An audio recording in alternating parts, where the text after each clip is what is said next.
चार लाइन भूमिका के अंदर कवि का भाव है। थोड़ा सा चच्चा बंद करा। अब अगर तू बोलबा तो हमनी के गौले बजौले को कोनो मतलब ना बा, कोई मतलब नहीं निकलेगा, इसलिए चच्चा शांत रहिए। ध्यान से विराम की कहानी में मन लगाइए। चार लाइन भूमिका के अंदर कवि का भाव है। कैसे करिए?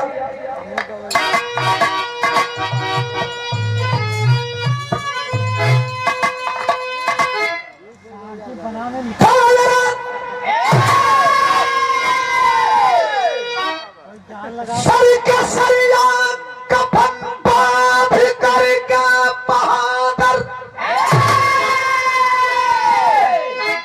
ऐसे ये कर के नजरे मिलाते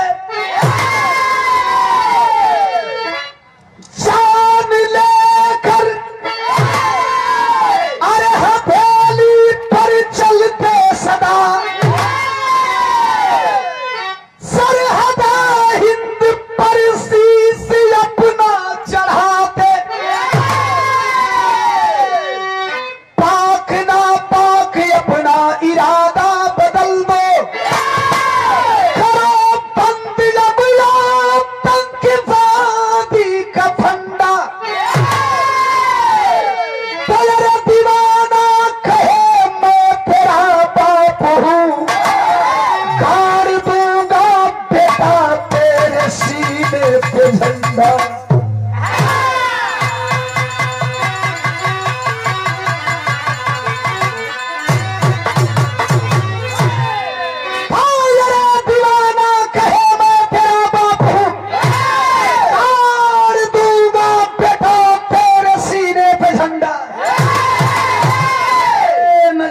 से पहले बाप को परखना सीखो।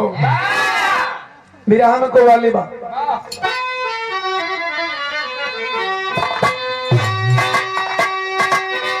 आदि बनो ना सिख ईसाई हिंदू यारो बनो ना मुसलमान अरे ईश्वर अल्लाह चाहे रख लो खुदा भगवान बनो इंसान बनो इंसान बनो।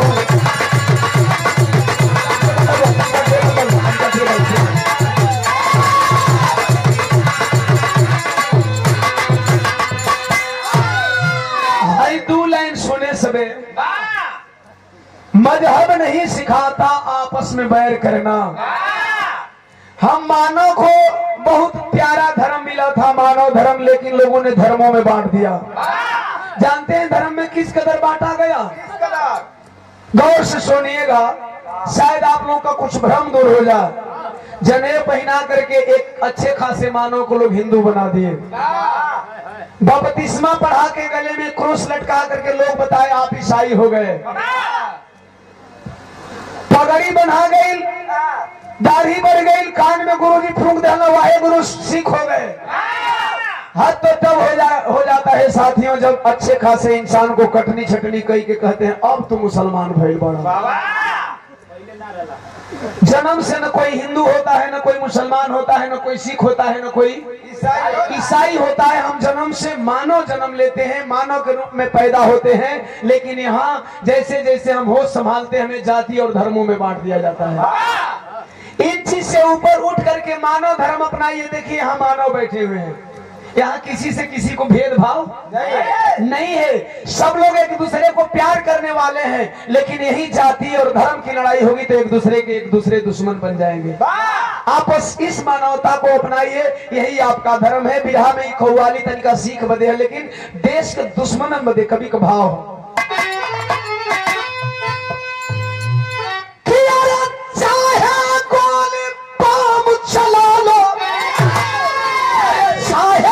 शमशीर बाकी आंख उठा कर देखोगे तो अरे सीना देंगे चीर नहीं देंगे।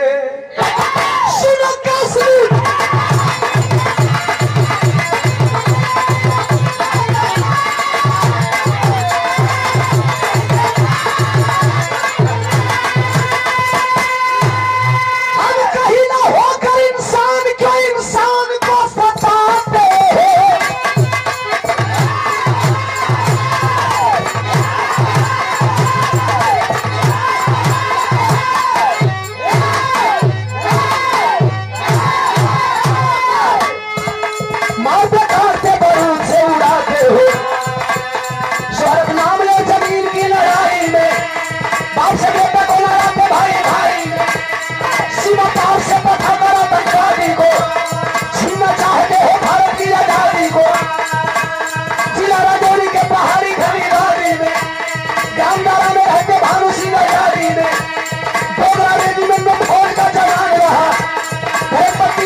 बात को समझेंगे, सिर्फ 30 सेकंड। हाँ वीर रस भैया, ऊपर श्रृंगार रस भक्ति रस खत्म हो गया, वीर रस एकरा में खाली खून जरेला, यही से देह ना धरी।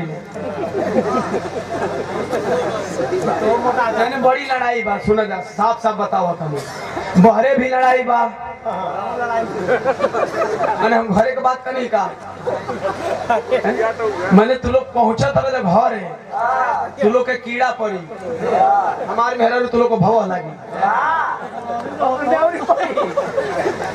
हे शिव कुमार भैया, तोहरो भवा लगी मर देते नहीं, अब तुमसे प्यार करते नहीं, तू हमारी मेहरा से प्यार कर मर दे, भसूर हुआ, शर्म आवे के चाहिए तुम्हें। एक तो घटिया भसूर है उस पार्टी, बहुत बड़ा घटिया आदमी, देखिए मुस्किया रहा है कैसे है?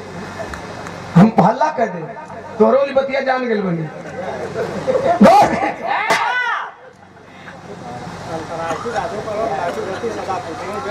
अंतरराष्ट्रीय राधे पहलवान बागी धरती सदापुर से दिनेश भैया के आदरणीय चाचा श्री दिनेश भैया गैलन का बड़ी खुशी का बात बा, आपका उद्योग है गुजरात में, हमारे श्याम नारायण राजभर भैया, अच्छा सम्मान में आप आ रहे हैं, हम नाम लिए उन लोगों का, आप सम्मान में आ गए। और राम नारायण प्रधान जी आप यहाँ कारोबार देख रहे हैं, 100 रुपया और भैया कर सदापुर से, और 50 रुपया भैया के, दोनों प्रधान जी के और उद्योगपति भैया के सम्मान में। चरणों में प्रणाम उपस्थित जन समूह के कोट कोट सम्मान आशीर्वाद में शांति स्नेह दुलार के कामना बा। भैया बिहावा जरवल तो आप मंचों पे गए, सम्मान तो किए, तो हम कहें ऐसे लोग बतियाते हैं, कहीं देते हैं चले जाते हैं, लेकिन आज का प्यार दुलार देख करके लगा कि वाकई आपने क्षेत्र में बनाया है। यह है सम्मान, यह स्नेह, यह दुलार, यह प्यार हमेशा इस परिवार के ऊपर क्षेत्र के जनता का बरसता रहे, यही मंगल कामना करते हैं। भी आगे कहानी सुनेंगे। जिला राजौरी, स्टेट जम्मू। जम्मू और कश्मीर दो केंद्र शासित प्रदेश है, जम्मू अलग है, कश्मीर अलग है, जिसे धरती का स्वर्ग कहा जाता है। जम्मू में राजौरी जिला, राजौरी में गांव का नाम दारा, दारा का रहे वाला भानु सिंह फौजी, डोगरा रेजिमेंट के जवान, दुल्हन का नाम पूनम, एक ही बेटवा बा दोनों लोगन के बीच में, जो ना बेटवा का नाम बा सूरज। 20 मई 1999 को एक विरहा यहाँ बज रहा था, 5 मई 1999 वाला, 20 मई 1999 के सूरज का जन्मदिन आवे वाला बा। 1 मई 1999 को भानु सिंह बॉर्डर पे छुट्टी लगाए घर आए। 2 मई 1999 को जाकर के मार्केट कर रहे हैं, केक ऑर्डर किए, मिठाई ऑर्डर किए, रतिया का दुल्हन संगे खा पी के बतियाओ तो घड़ी में 9 बजत बा, तब तक से अचानक बेसिक फोन की घंटी घनघना गई, फोन उठाते, हेलो कौन? सामने से आवाज आ रही है, भानु सिंह मैं आर्मी हेडक्वार्टर से आपका बड़ा साहब बोला हूँ। जय हिंद सर। जय हिंद जवान, कैसे हो? साहब मैं ठीक हूँ, आप कैसे हैं? इतनी रात को क्यों आपने फोन किया? ऐ जवान तुम्हारी छुट्टी निरस्त की जा रही है। क्यों सर? मैं तो कल ही आया हूँ। ऐ जवान कल आए हो ठीक है, लेकिन सभी जवानों की छुट्टियां रद्द की जा रही है, तुम्हारी भी छुट्टी रद्द की जा रही है। साहब क्यों, कारण क्या है? साहब बोले पाकिस्तान ने घुसपैठ करा दिया है बॉर्डर पे, कब भारत पाकिस्तान की लड़ाई आर पार की हो जाए कोई नहीं जानता, इसलिए सभी जवानों को बुला रहे हैं, तुम भी चले आओ। जवान रात गुजारा है, सबेर भाई दुल्हनिया से वर्दी चढ़ा के विदाई लगा था, विदाई मांगा था, दुल्हनिया लगल झरझर झरझर रोवे, दोनों अखिया में आंसू बरसत था। आग बबूला हो गया जवान, पागल हो, तुम्हें नहीं होना चाहिए था फौजी की दुल्हन। फौजी की दुल्हन कभी अपने फौजी पति को बॉर्डर की तरफ रो करके विदा नहीं करती, आंख में तुम्हारे आंसू शोभा नहीं देते। कहले साहब तोरे विदाई से हाथ ना आई, तोरे विदाई से ना रो थे, फिर तू क्यों रो रही है? वह दुल्हन बता रही है, क्या बतावे? तरस बदल गई।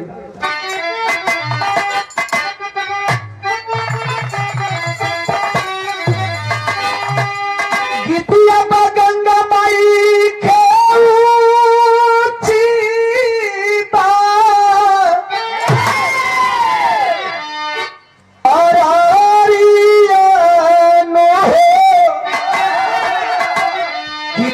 पर बैठे भगवान।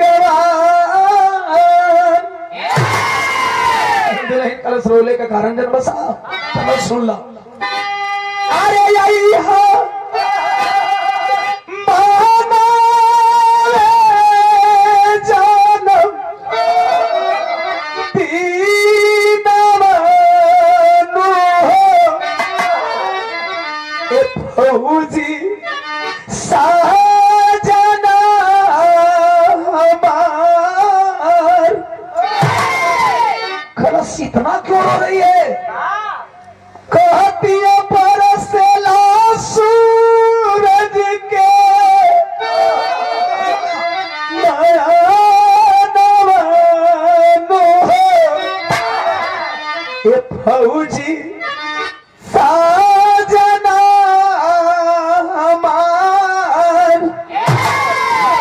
लाश बचवा का जन्मदिन मनावे आदि है। लेकिन जा अब तोहरा बदई संदेश कहे रे फौजी के खून दी है तरड़ी में दिखाई अरे तिलक लाग करेली दी दौरी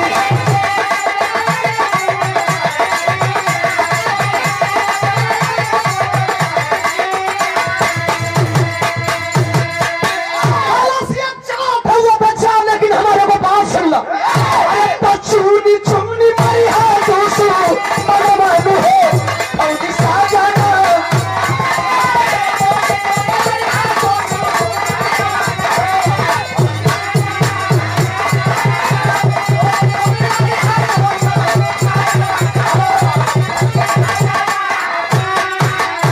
फौजी पति बोला ये हुई ना बा शेर की शेरनी गरज रही है कल जा साहब मरिया चुन चुन के बचवा के जन्मदिन के यह चाहे नहीं है लेकिन मरिया फौजी वर्दी चढ़ाया चल दिया। 10 मई 1999 से बॉर्डर पे कारगिल घाटी चढ़ने लगा। जब कारगिल घाटी चढ़ने लगा दोनों तरफ से गोलीबारी हो रही है बमबारी हो रही है तो उन्हीं समय कवि जी भाव लिख दे अरे गरज पड़ा कि गरज पड़ा अरे काश्मीर का दीवाना गरज पड़ा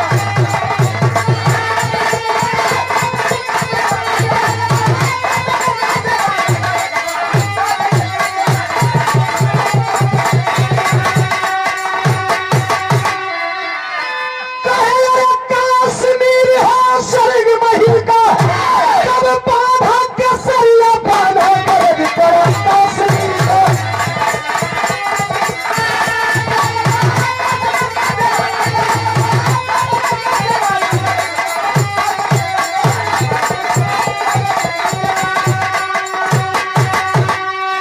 भैया 9 दिन अरे कारगिल पर किया चढ़ाई कब मार मार पारी को किया धरसाही अरे फौजी मरा कुछ घायल हुआ है कब पारी शत हला चढ़ाना गरज पड़ा काश्मीर का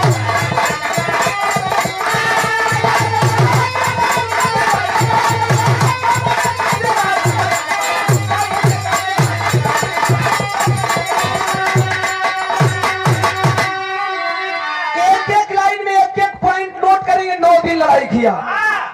तारीख आ गई 20 घरवा बबुआ का जन्मदिन का तैयारी मनत हो कोई बैलून फुलावे कोई केक में परेशान हो के आइल के ना आइल कोई एमे परेशान हो एने बडरवा पर बाबू गोली चलाने में परेशान हो। दिन बीता है निके निके रतिया का शाम हो गई और जब शाम भइल तो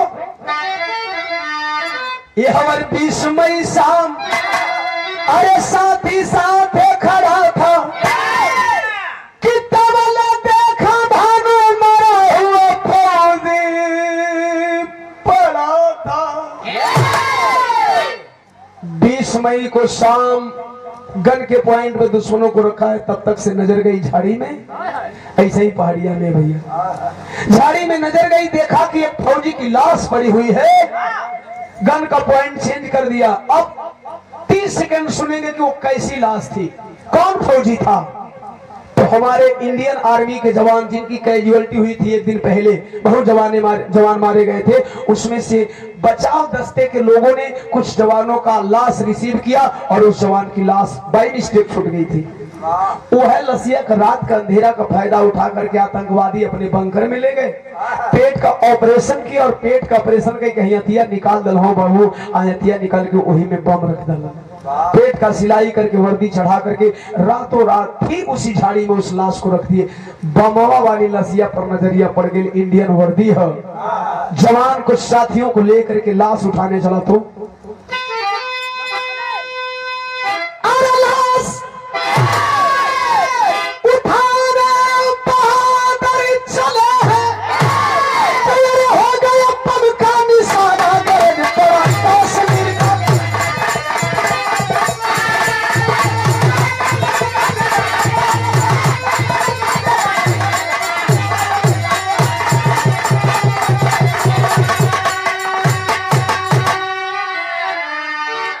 बाबा पे हथवा लगोला हमारे संगतिया फौजी जवान, तब तक से वो आतंकवादी रिमोट का बटन दबा दिए, और जब रिमोट का बटन दबाए लसिया बमों वाली फट गई। और जब फटल तब हो बाबू हो तभी से फोट सब, अरे जवान ऊधी आई गईले, घायल भायल कोई कोई के उड़ल बासारी रिया धारावा यहवर बारी मोमबत्तियां खोजे बेटा मतरिया हो, अरे खोजे तो खोजते था कि गईली ना झरिया,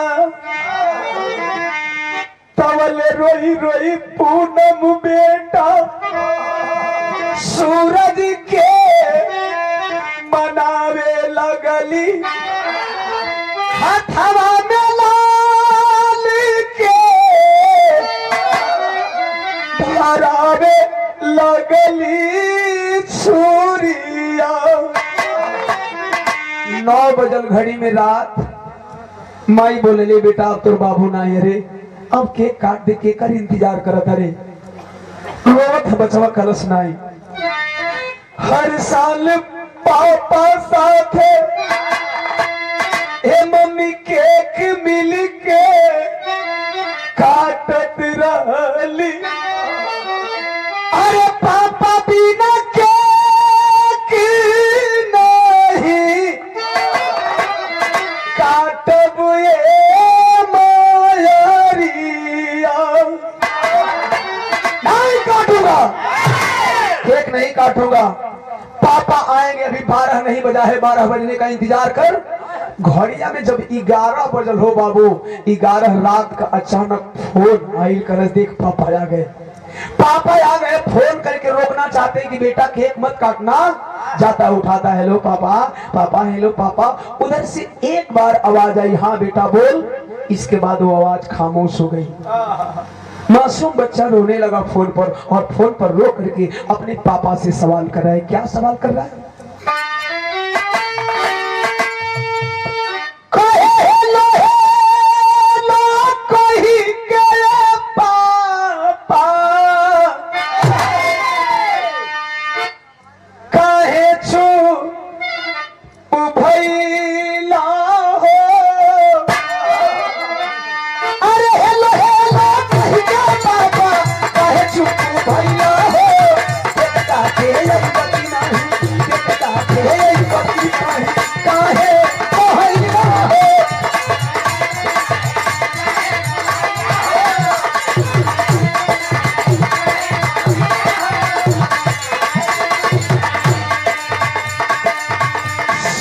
फोनवा पर कहने रे पगला, मैं तुम्हारा बाप नहीं बोलो कले साहब, आप हमारे पापा नहीं बोले तो कौन बोले साहब?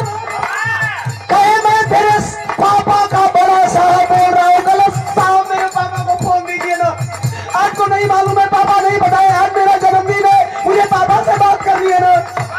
कहे बेटा तुम्हारे पापा अब तुमसे बात नहीं करेंगे रे लाल। कलश क्यों नहीं करेंगे? क्या पापा उनसे नाराज है? हाँ तुम्हारे पापा तुमसे नाराज हैं, तुमको छोड़कर बहुत दूर चले गए।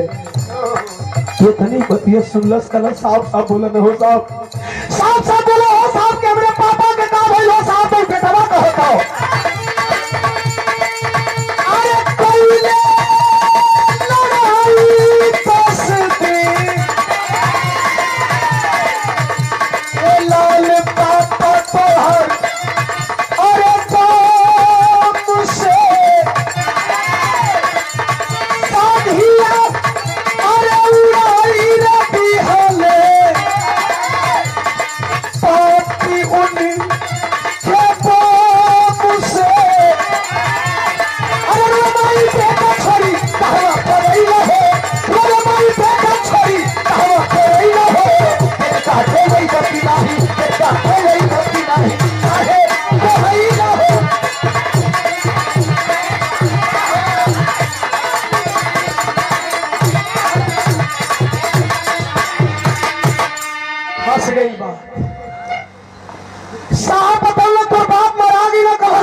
पापा लगल गीजर के रोवे। कोई फोनवा का बतिया माई सुनलस छतिया पर धूम धूम के मुका मारत एक लसाई हो लाल। तू बचपन में टुअरा बन गेले रे सूरज, तो टुअरा बन गेले जब माई छछो पाती रोवे लगल। 5 साल का बेटवा का दिमाग कितना हो भैया देखा है। होनहार बीरवान के हो चिकने माई करोल का देख के तर तबर अपन अखिया कौशिया पोछो था। जब अखिया कौशिया पोछ के अखिया सुखवा ले तो कभी जी वो 5 साल का बेटवा को ऊपर दुलाई लिखत हो टेरी हो। अरे सारंग से सारंग सोला बन गया, सुख गया उसकी आंख का बंद मातरम बेला।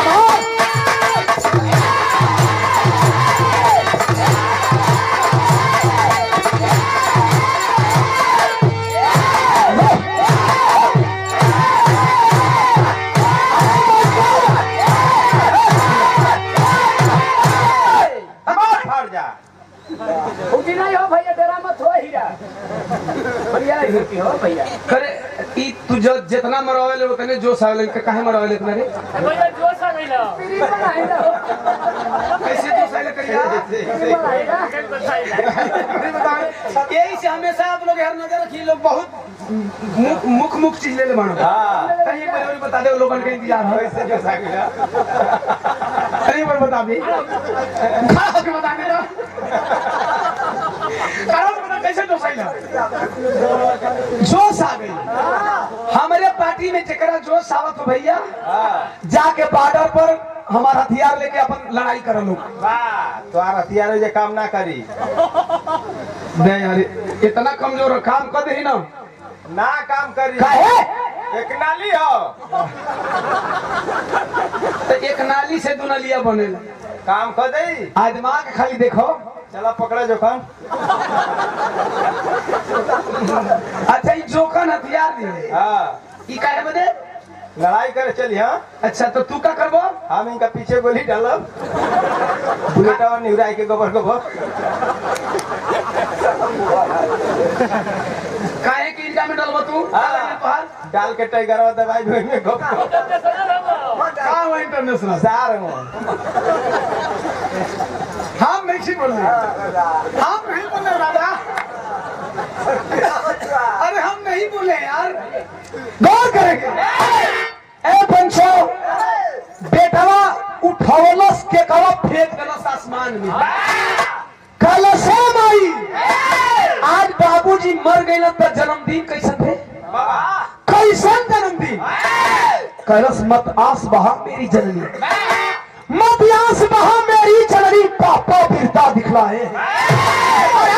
10 दिन लड़ाई करके वो पैरी को मार गया है। फौजी का बेटा फौजी बन सरहद पर जब मैं जाऊंगा दुश्मन को जब मैं मारूंगा तब जन्म दिवस मनाऊंगा। माई कलश आई हो लाल एक अखिया का तारा हुए कौन संकल्प कर ले रे कलश माई रे सिनेमा में आग बा एक बारी जोन बोल धनी तो हो गिल रे कलश चल जाए दे। धीरे धीरे वर्दी पर तेरे ही बीतल चूंकि लाश तो छत भी छत हो गई थी हार मांस भी ना मिलल। वर्दी पे भानु सिंह का तेरे ही हो गई।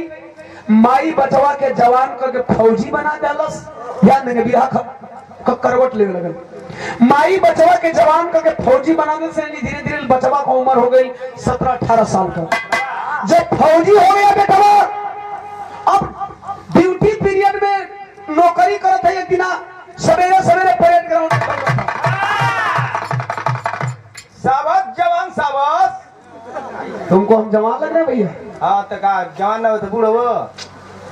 कहने का ये मतलब नहीं हम फौजी जवान हैं। हाँ तनकी से और बोल रहा तो ले रहती तू ले लेता हमार तुम्हारा के ले ले अच्छा हमके भर्ती ले रहती। अच्छा भर्ती अच्छा तू कौन पोस्ट मेजर आई पहले रानी अब नहीं की तो एजा क्या करता छोड़ के भागे नहीं नौकरी। अच्छा रिटायर मार के तू तेरी हो रहा था कि मोदी जी वाला 4 साल में नहीं ना हुआ रिजाइन मार देनी। अच्छा बारे मेजर साहब तनख्वाह दे में लेट करता हूँ गौर करेंगे ए पंचो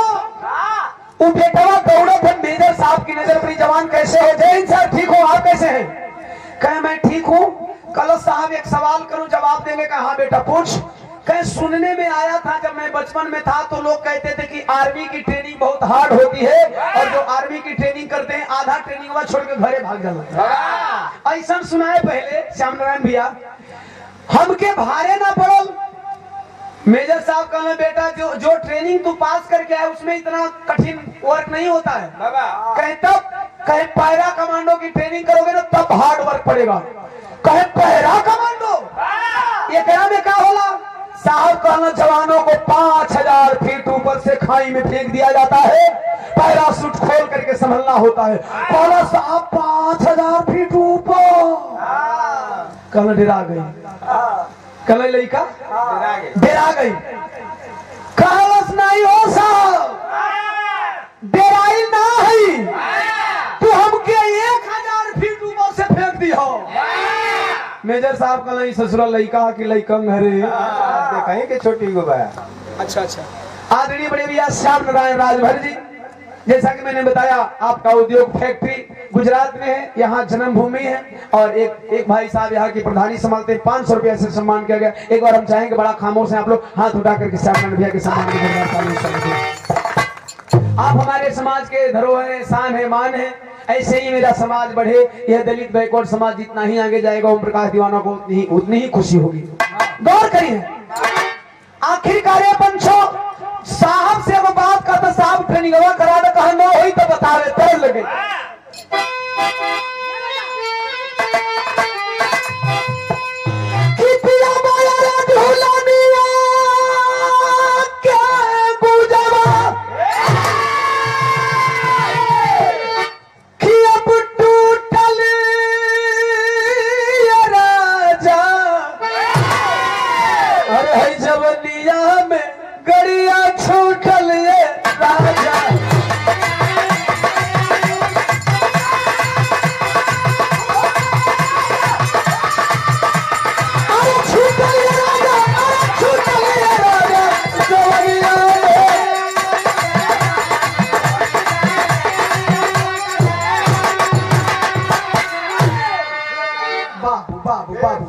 आपके गोल लागत नहीं हमारे गार्जियन नाच के न दे चुपचाप दे धार पे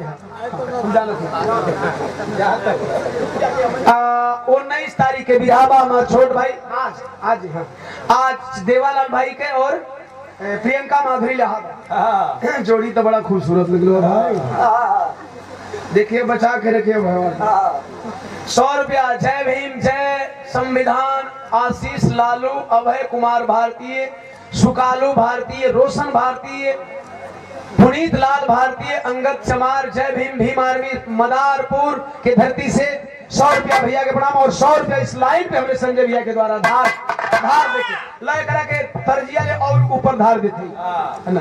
तू जानते हो जस जस टर्बो गरम हुई तस तस ऊपर जाई पहाड़ धुक धुक धुक करो चढ़ भाई वाह है।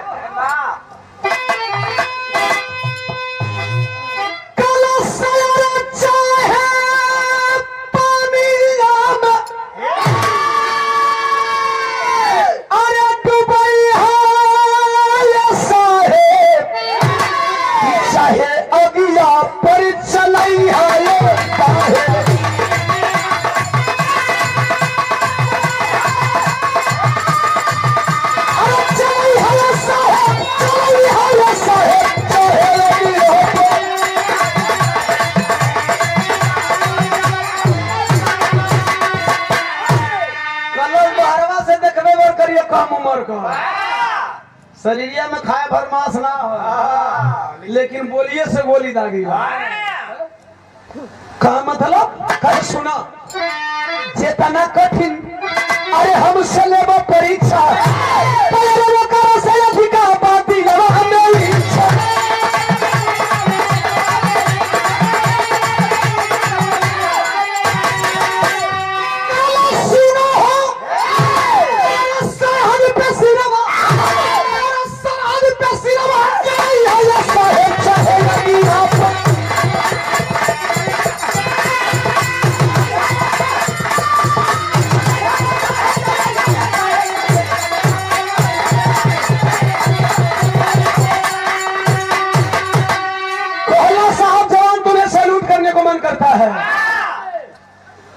कहना ही साहब सैल्यूट मत करा, हम के खाली ट्रेनिंग हवा कराया था। जवान बाबू बाबू रे एक बच्चे तो उन्होंने कमाई बगैर नहीं संखाया है ना, हंसा था ट्रक जाना सुनबा आराम से। अगर माई बाबू का काम बना दिला तो मौसम उसी का काम बनवा बिगाड़ जी बिगाड़ मत। बेटा हमार लाल हमरा आशीर्वाद का भाई लोग गौर करिए। साहब का सैल्यूट करने को मन कर कहे नहीं सैल्यूट मत करवा, ट्रेनिंग पास करवा। ए पंचो आखिरकार ट्रेनिंग पास कर गया। जब ट्रेनिंग पास किया है अब बैठल बैठल सरकार का रोटी तोड़ो था। कहे साला ये करा ले वही ड्यूटिया ठीक रहे। जब पैरा कमांडो हो गया तो स्पेशल ऑपरेशन पे जाएगा, कल वही ड्यूटिया ठीक रहे। हमेशा पाकिस्तानिया सीट फायर तोड़ने से 2-4 दिन के बाद हम ही सीट फायर तोड़ती, कोनो के जबरी घूस घूस मरती। अचानक गौर करेंगे 16 सितंबर 2016 तारीख बताएंगे, शायद किसी को ये बात याद नहीं आएगी, लेकिन जब घटना बताएंगे आप लोग याद कर लेंगे। 16 सितंबर 2016 उरी आतंकवादी हमला। अब याद आई बात, उरी आतंकवादी हमला, 18 जवान मारे गए कायराना हमले में और 18 जवान घायल हुए। जब 4 बजे भोर में आर्मी बेस कैंप पे पाकिस्तानियों ने हमला किया था। अब इन जवानन का 13 ही नहीं बीतल, बड़ी बिरहा सुन लो बोलो, बड़ी लड़ाई सुन लो, लेकिन वो अजीबो गरीब हो। और इन जवानन का 13 ही नहीं बीतल, देश के प्रधानमंत्री नरेंद्र मोदी बदला चुकाने पे तुल गए। 13 से पहले 28 सितंबर को पाकिस्तान के लिए सर्जिकल स्ट्राइक करवा दी। जब सर्जिकल स्ट्राइक हुआ तो उस सर्जिकल स्ट्राइक में हमारे देश के जवान चले हैं। पैरा कमांडो के जवानों की नियुक्ति की गई तो उन पैरा कमांडो के जवानों में एक जवान और चला है। शायद कहते कहते आप लोगों को नाम याद आ जाए, भानु सिंह का बेटा सूरज फौजी। और जब सूरज फौजी चल तो कौनी तरह से जवान चलना भी अरतिया में तरज बदल गई। भैया कोनो बेवफा प्रेमिका खातिर लाइन है, आशिक कहता है कि अरे दिल के टुकड़े, कहीं चोट ना खिलवा बहुत कैसे तो आंख मारा था। अच्छा ही रोज चोट खात हूँ और के चोट देता भैया? अपन वाली आपन वाली नहीं, आपन वाली कहाँ चोट भैया? अब पता नहीं कौन चोट खाता। अच्छा हम लोग को बता दे देना होता नहीं कि अरे दिल के टुकड़े टुकड़े करके मुस्कुरा के चल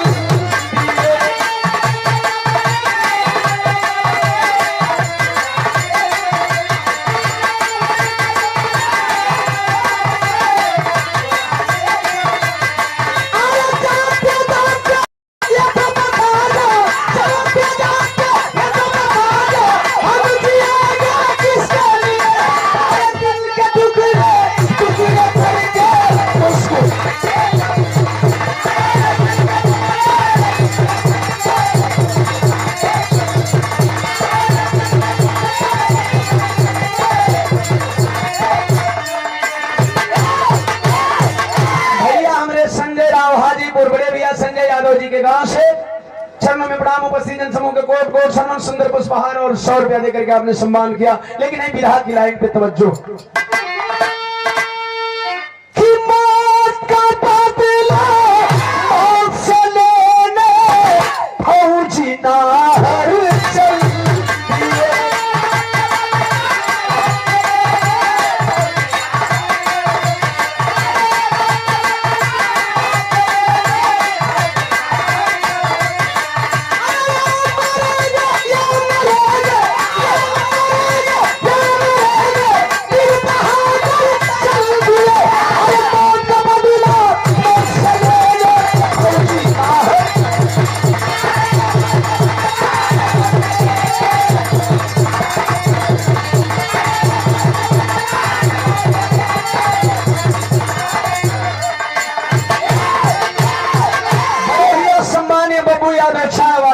हाजीपुर से बहुत बढ़िया चाय बनावल भैया। वाह तो हाँ चाय पियल बहुत कुछ। अरे भैया होल्डिंगो लगल है इनकर चाय का दुकान पर हमारा दिल भी होल्ड हो गई है। वाह इनकर चाय इतनी प्यारी है कि तुम्हारी चाय यादगार में हो। हाँ तो जब चाय में मुंह जड़ला तो तुम्हारी दुकान याद आ जाए। बब्बू भैया के 50 रुपया चरणों में प्रणाम उपस्थित जनसमूह के कोट कोट समय, लेकिन उधर न जाए बिहार के पॉइंट पर सुनेगी। थोड़ा बहुत मौज मस्ती बदे आप लोग के बुला जाना। अरे बज गई है होली मुनादी करके छोड़ेंगे हम बर्बादी नहीं रहेगा तंगवादी।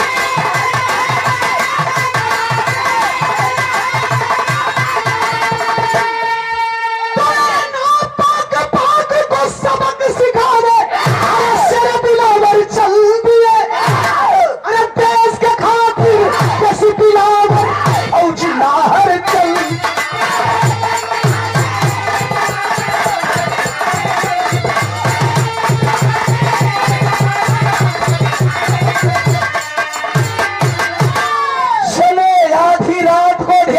वीडियो दिखाऊंगा, चल रहा है ऑडियो, लेकिन लगेगा कि वीडियो आप लोगों के सामने बिल्कुल यूट्यूब पे चल रहा है। चले हैं आधी रात में जब एंट्री मारे हो भैया, जब एंट्री मरलन तो मास्टर साहब पाकिस्तान का धरतिया पर कहा होता बिरहा का आखिरी तरह जावे।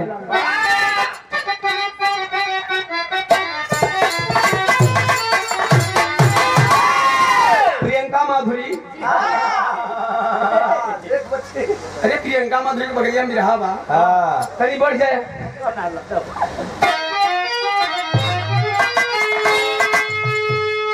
तरज लगा दे कि तरजिया छोड़ के भाव पर चढ़ जाए। भाव पर चढ़ जाए तो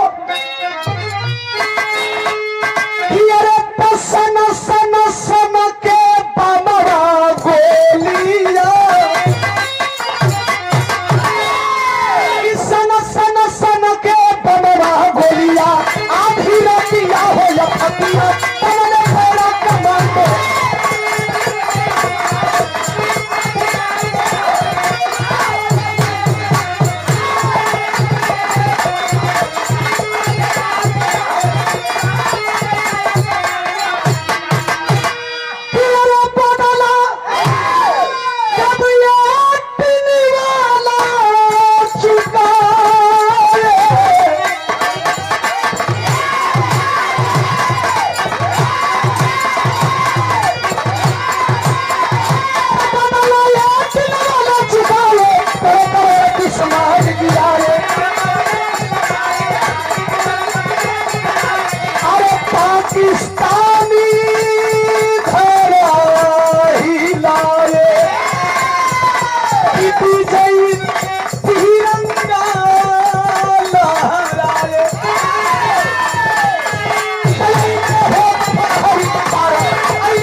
हरी भारत के धरतिया हो फतिया बनने पहला कमांडो ना। अब धीरे धीरे चुरी लेके चलो चले को पूछे वाला। तर तर तर तर गोलियां बरसने लगी आधी रात को।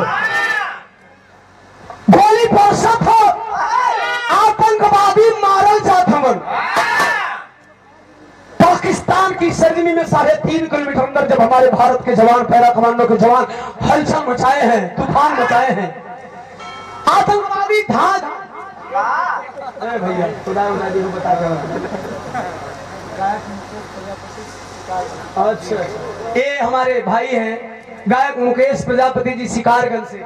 रामपोस नहीं आया भाई, रामपोस कार्यक्रम रहा। हाँ नहीं तो भाई वो मानने वाला नहीं है। भैया हो बाबू हो जा तू अब 2 मिनट और बैठ जा। नौहरे का काम बनी नहरे का काम बनी।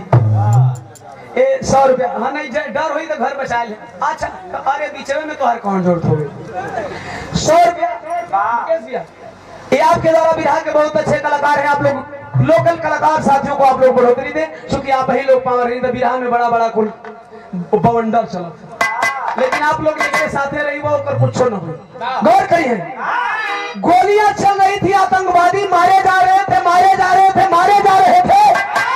अचानक यही तरह मान ला चकिए वाला पहाड़ है, निकल गया एकांत में वो लड़का। कौन?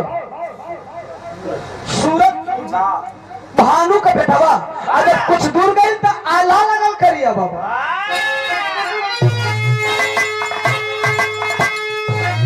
हम कहीं नजर लिखल हो नहारी, लिखल हो नहारी, नाम मिटेला दुनिया में भैया।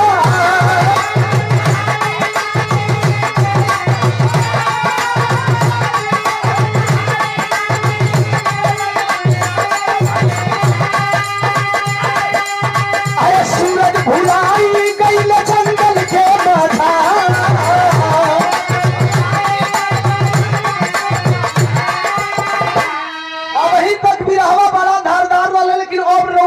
तकलीफ दी, सूरज अपने साथियों का रास्ता छोड़ दिया। और जब रास्ता भटकल तब अरे तबले कुछ दूरिया पर मिलले ए भैया तीन आतंकवादी पंचो। तबले भाई भाई गोली अरे चलावे धुआंधार।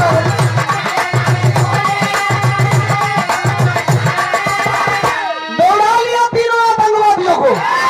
नतीजा क्या निकला? तबले दुनिया आतंकवादी, दुनिया आतंकवादी सूरज मारी के गिरा वाले रे भाई।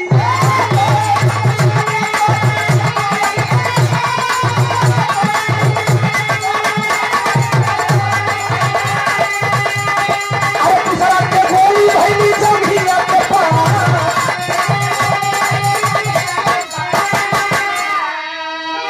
बड़े भैया सम्मानीय आदरणीय चंदन यादव सिकंदरपुर आपका अच्छा क्षेत्र पंचायत सदस्य अर्थात बीडीसी भैया, ये आपके द्वारा 100 रुपया चरणों में प्रणाम। उपस्थित जन समूह के कोट कोट शरण, बस यही प्यार दुलार आप लोग बना के रखें, यही आपका भाई दीवाना मांगता है आप लोगों से।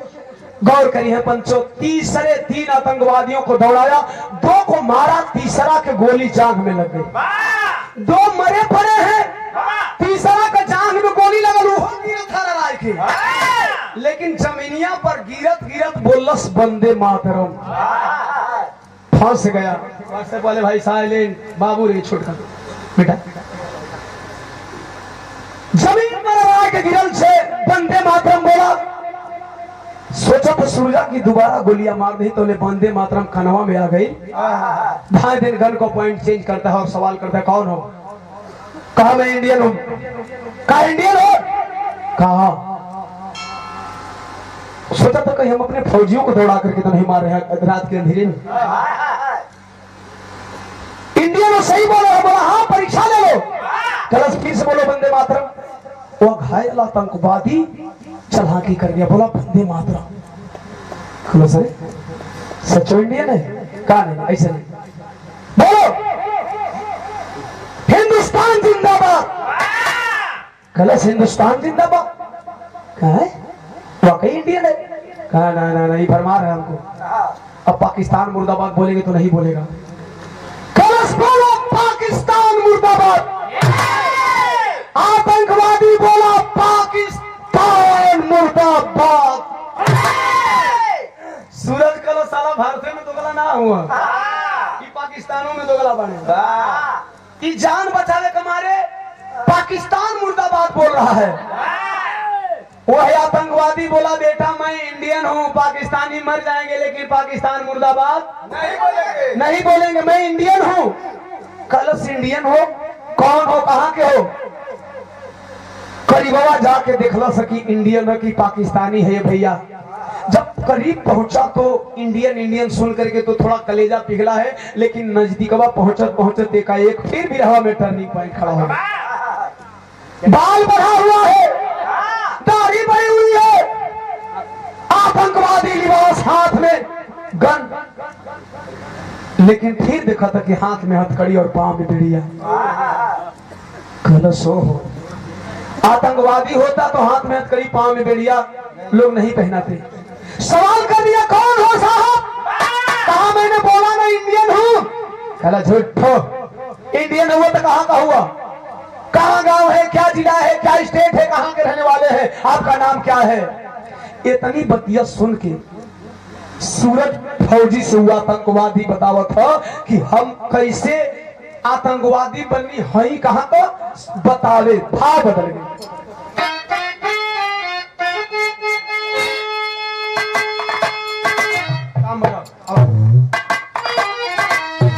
गौर करेंगे, बतावत हो आतंकवादिया कि जम्मू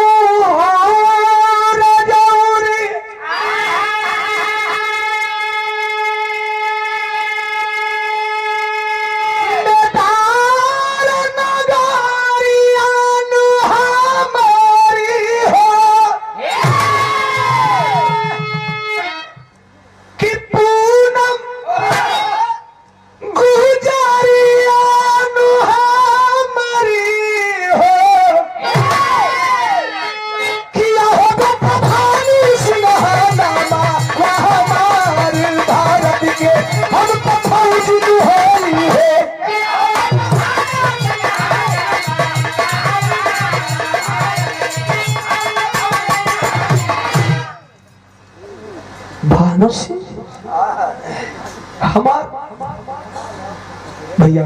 अच्छा अच्छा, अब 5 मिनट रोकी वाले बजा तब वो चली, ये तो प्यार है, नहीं मन बजा। अरे ला भैया, सौरंग भैया के ये संजय गौतम चमार जी, ये बहुजन समाज पार्टी के इस कट्टर कार्यकर्ता है। जय भीम, जय भारत, जय बहुजन समाज। भैया के सादर जय भीम। नमोदा उपस्थित 5 मिनट अब रुकी जी है, बड़ी देहल हो जाए, बहुत रुपया दिले हो जाए, जब कुछ देहल तो ही लोग देहल। अब 5 मिनट तक सुन ले, फौजी का दर्द है, गौर करेंगे। रोने लगल, सूरज रोने लगा रे कि हमारे गांव का नाम बताओ तुम, हमार जिला भी बताओ तुम, हमार स्टेट भी बताओ तुम, अपना दुल्हन का नाम, हमार माई का नाम और हमारा बाबू का नाम, आपका नाम बताओ तो। हमार पापा भानु सिंह जिंदाबाद। कलश नहीं हो ए फौजी, तू कहीं का फौजी हुआ कहला, लेकिन हम नहीं जानते तू भानु सिंह ना हो सकेला। कहे क्यों नहीं हो सकता, क्या सबूत है तेरे पास कि मैं भानु सिंह नहीं हूँ। सुना 1999 में भानु सिंह बम से उड़ गया। कहे सही बोला, मैं बम से उड़ गया था। कल बम से उड़ गया तो जिंदा कहे रहा। बडरवा पे लोग बतावेलन कि भानु सिंह कलसिया नहीं मिलल है, हार मास ना मिलल, बम इतना भयंकर फटल रहे। कहा सही बोला बेटा, ऐसा ही हुआ था, लेकिन मैं बच गया। कलश कैसे बचना जरा बताइबा। तो फिर भानु बता रहे, कहे हो कपीस को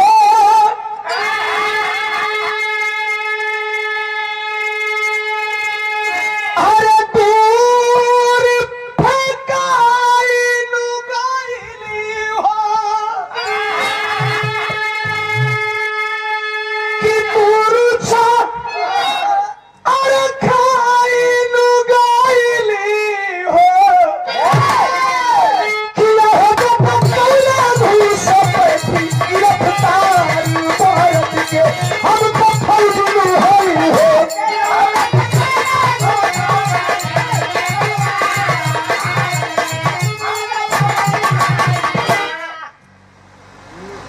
फौजी गिरफ्तार कर लिए।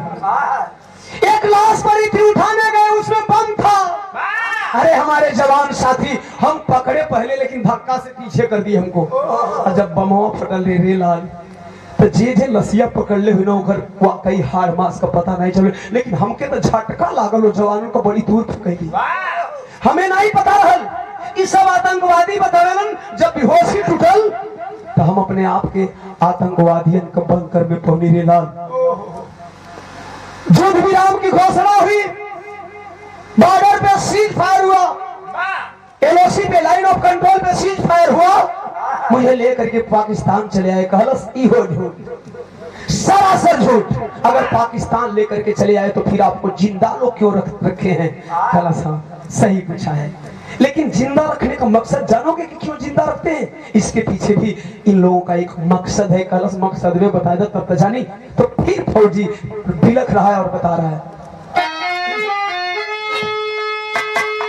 कहे 15 अगस्त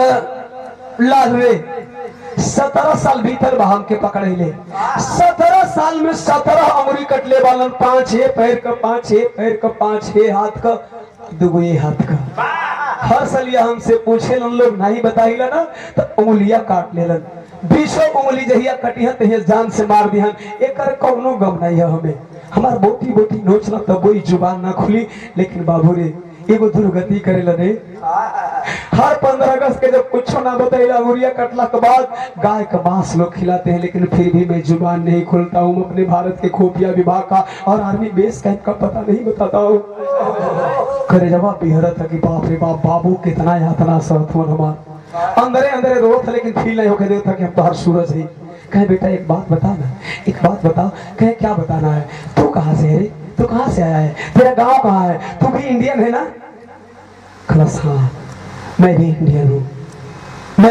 हूँ कहा बता तू कहाँ से है तेरा गांव कहाँ है तेरा घर कहाँ है कहाँ के रहने वाले हो बिहार यूपी राजस्थान पंजाब हरियाणा कहाँ के रहने वाले हो खलस सुनबा हम कहाँ करने वाला ही बताओ था सदर लगे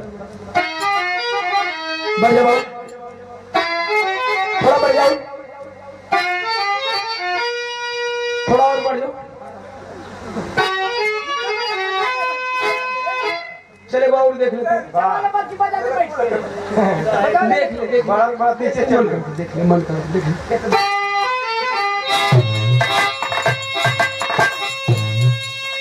कुछ गाय दे जा लगातार 4 महीना में 3-4 जगह ही तो कुछ ना कुछ तो फर्क हो के चाहिए ना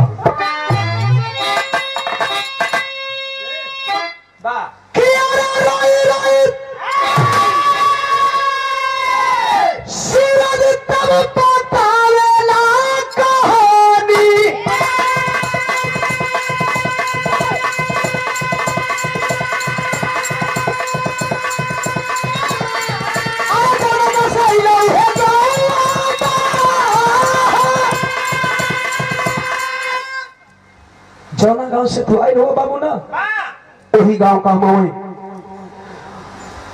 अरे अखिया झर झर झर झर बरसे लगल मानुष का तो तू हमारे गांव का हुआ ए लाल तू एक बात बताएगा रे मेरे सूरज को देखा है मेरा सूरज नन्हा सा था 5 साल का था मैं छोड़ गया अरे मेरे गांव का तू बच्चा है तू फौजी बन गया एक फौजी बाप का बेटा फौजी नहीं बना रे सूरज हुआ था कहा था कि सूरज फौजी बना है आपका बेटा फौजी बना है और आपका बेटा आया भी है कहे कि हमारा बचवा के ना देखे लाल हमारे सूरज कैसे बने कहे देखवा अपना बचवा के कहा दिखा दो मेरे लाल को आवाज लगा मेरा सूरज आए कह दो कि उसके पापा जिंदा है मैं भानु सिंह जिंदा हूँ फफा के रो पड़ल और कहलस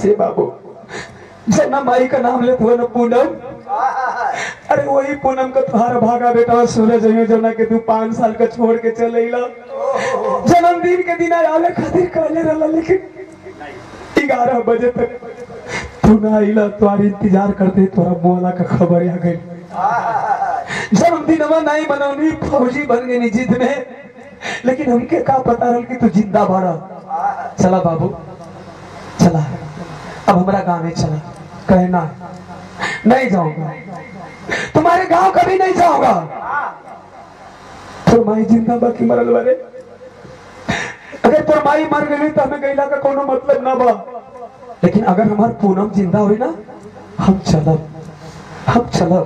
खलस बाबू पापा माई पूनम जिंदा बा हो माई पूनम जिंदा बा चला ठीक है मैं चलूंगा लेकिन एक बात और बता पगली पूनमी हमके मरल जाने ले क्योंकि उम्मीद है कि हम जिंदा हैं खलस उम्मीद जानल चाहता रहा हाँ उम्मीद लगेले बना खलस नहीं तोरे जेला को कोनो के उम्मीद ना कहीं का कहे रे सही बात कि माई तोरा जियला का कोनो उम्मीद नहीं खेकैले कहे तो बतावे कहे मरल जाने माई कई बिहाली डरोई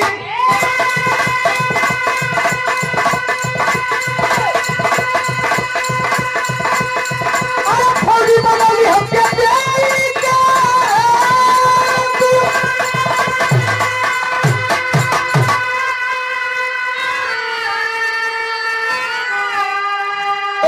माई जिंदा ना जाने ले दोगे वर्दी गई है तो और लसिया बना गई लेकिन वही वर्दिया पढ़ते रही कर दे तो माई मंगिया का सनुरा धोखे अब भागिन का जिंदगी जी ले खला तब चलो चलो और वो पगली के बताई कि हम मरल ना ही तो काहे मंगिया का सनुरा धोली रे हम चलो ठीक है वायरलेस से साथियों से बात किया जब उड़ान मारे इंडिया में आए बॉर्डर पे रोज धुआं उड़त रहे बाबू बाकी चीज दब जाला ई गोदी मीडिया है ना जौन मन करी तौन दिखाई जौन मन करी तौन ना दिखाई अब इन तक तो मान ली देश में गोदी मीडिया वाला बिरहो में कुल गोदी मीडिया आ गई ये बोला को कठोर का लाल हो जाता तो हम तो लाल करे खातिर पैदे भर गौर करेंगे गोदी मीडिया कुछ नहीं दिखाया 4 अक्टूबर को फोन किया है 4 अक्टूबर को फोन किया है माँ के पास कि माई रे कन्हैया हमारी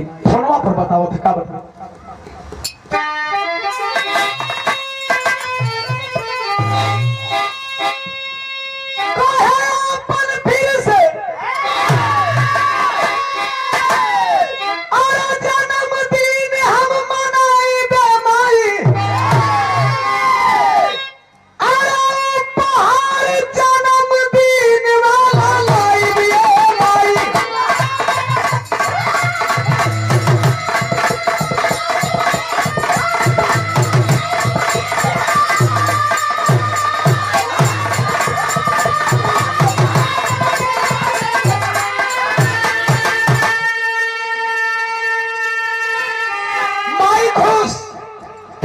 और बिहार का भाव सुनेंगे माई बड़ी खुशी है बाहर लाल बाह हमें भरोसा रहो तुम्हारे बेटा हुए अपने फौजी बाप का बदला चुकेंगे क्या तैयारी कर दी बता कहे मांग में सजाई ली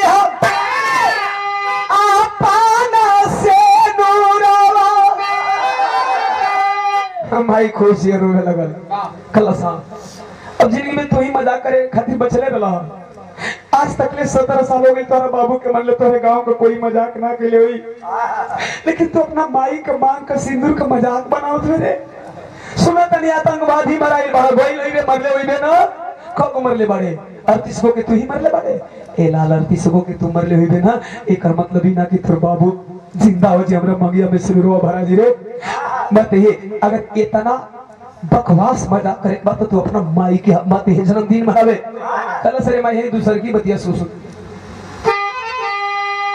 सबक अरे जुटाई लिया जननी तुम्हारा कलस गांव घर जुटा के मजाक बनेबे ना कलस नहीं रे माई मजाक नहीं बनावे खातिर तो के खुशी लेके आओ थे कलस कौन खुशी रे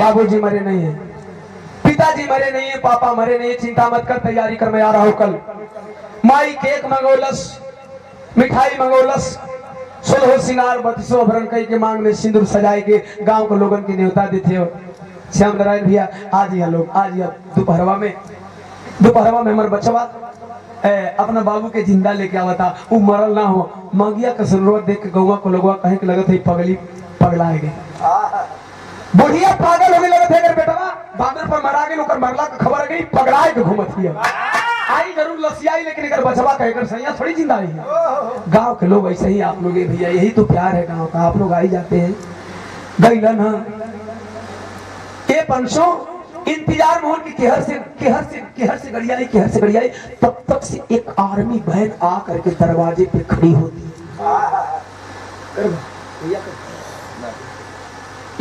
रियाजो बीडीसी साहब क्षेत्र पंचायत सदस्य कौन हिनौती से 500 रुपया देकर के इस भाव पे सम्मान किए चरणों में प्रणाम उपस्थित जनसमूह के कोट कोट सम्मान आशीर्वाद में शांति स्नेह दुलार का कामना भैया हो। गौर करिए, लसिया आर्मी वैन की एक सजी हुई गाड़ी आती है, लोगों की नजर पड़ी, कहना बस बस आ गए लसिया, सूरज वाली लसिया आ गए। अब माई तो खुश है कि सूरज का बाबू गौवा के लोगों को बड़ा गर्वित हुआ कि सूरज का लाश आवत हो, और माई खुश है कि हमार सिंदूर लेके सूरज आवत हो। अचानक आर्मी के जवान उतरे, कंधे पे ताबूत, और जब तबूतवा लेके ओ माई के जहाँ के कवा सजल, जब तावा उतार के रखलन हो बाबू, दूसरी बार माई विपत झेलत है, छतिया पर मुक्का मार के हाय लाल करके जमीनिया पर लोटे लगल। तबूतवा रखा तो कल से भैया ये बाबू तो लोग अपन फौजी होके का फर्ज अदा कर देला ना।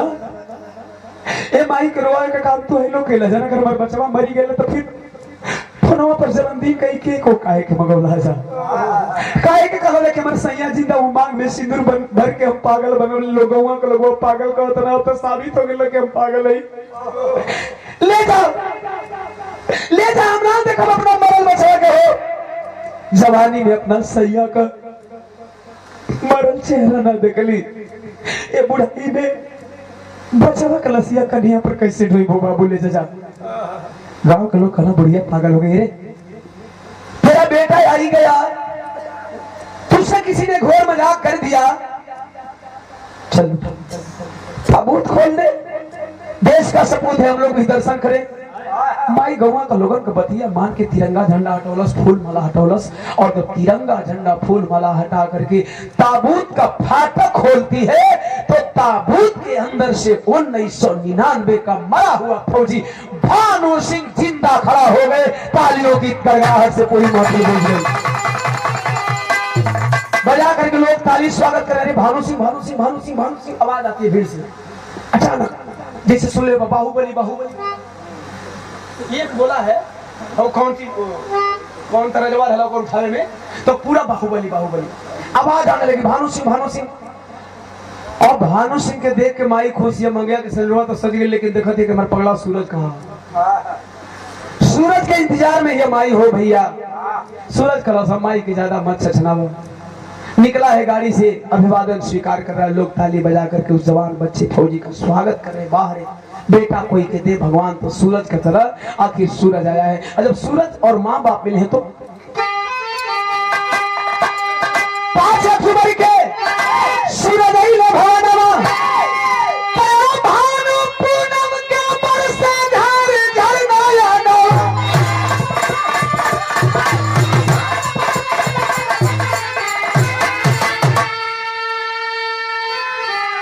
तभी जाई विश्व तिरंगा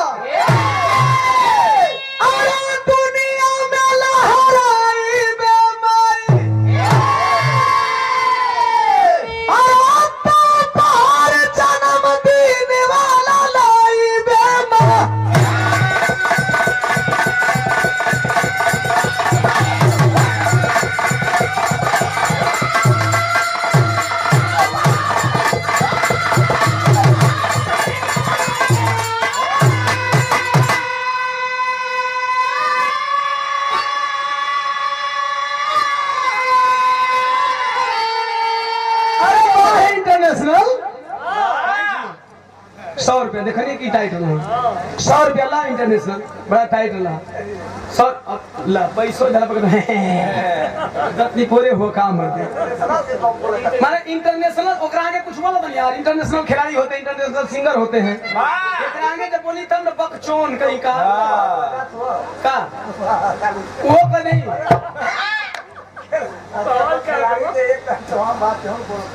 तो खिलाड़ी तो भैया हुआ, खिलाड़ी है वो, खिलाड़ी। गौर करेंगे, इस तरह से पूरा परिवार मिला है। अगर आप लोग हमें टाइम दें केवल 30 सेकेंड, तो हम अपने 2-3 भाइयों का सम्मान करेंगे। बड़े भैया मैनेजर साहब, संजय भैया खड़े हो जाएं, और ये हमारे 2-3 मित्र आए हैं, बड़ी करीबी मित्र है। दो गमछी तो हुई, कहीं नहीं हुई तो फूलमाला दे दो, जल्दी करें जल्दी करें जल्दी करें। बस सम्मान के लिए आप लोग थोड़ा ताली बजा देंगे, बहुत प्यार से बैठ करके सुने भैया, दोनों भैया के सम्मान में ताली बजा देंगे। और हम